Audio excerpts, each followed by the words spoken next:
As your AAHKS President, I want to state that we, like you, are extremely disappointed at the cuts that CMS has proposed for the CPT values of total hip and knee replacements.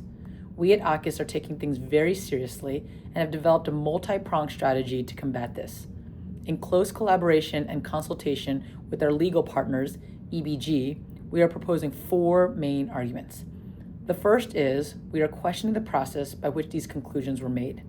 The RUC conclusion was based on a comparison of total hip and total knee replacements to retina surgery, and the data that CMS used to calculate cuts was based on NSQIP, which is not representative of all hospitals in the country. We are addressing these methodology inconsistencies with CMS.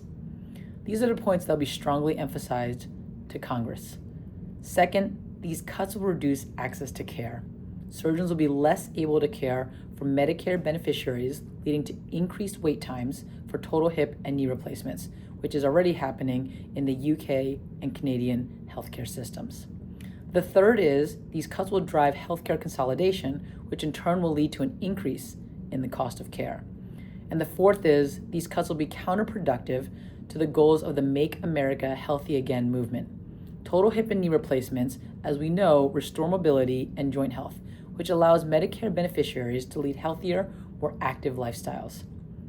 To execute this strategy, we created an AAHKS 2027 OPPS task force with deep expertise in advocacy that is a combination of the Presidential Line, Advocacy Committee, Health Policy Council, and past presidents. We are meeting nearly daily to ensure that we are advancing the initiatives of AAHKS in this ruling. We are also increasing the scope of our advocacy. We've had multiple meetings with AAOS, which has a bigger voice than AAHKS alone, to develop a combined strategy to address the Modifier 25 changes, along with the reduction of surgeon pro fees for total hip, knee, and shoulder replacements. We are coming together for Orthopedic Advocacy Week, which is just around the corner, which will be a key time to reach out to our representatives. We can work together to increase our contribution to the Ortho PAC to make a significant impact in Washington, D.C., and have meetings with CMS and key congressional leaders to make our voices heard. Finally, we are also urgently exploring other opportunities to create stronger partnerships among arthroplasty surgeons that could represent orthopedic surgeons at a national level in a more impactful way.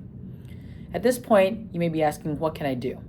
With regards to understanding what the policies are, please check out the AAHKS main website and advocacy website for regular updates on what we are doing to act on this important issue, and is to get resources that are being offered by AAHKS. We will be hosting an upcoming town hall for all AAHKS members to discuss strategy and provide input. Your voice needs to be heard. Reach out to your representatives and be a part of the solution.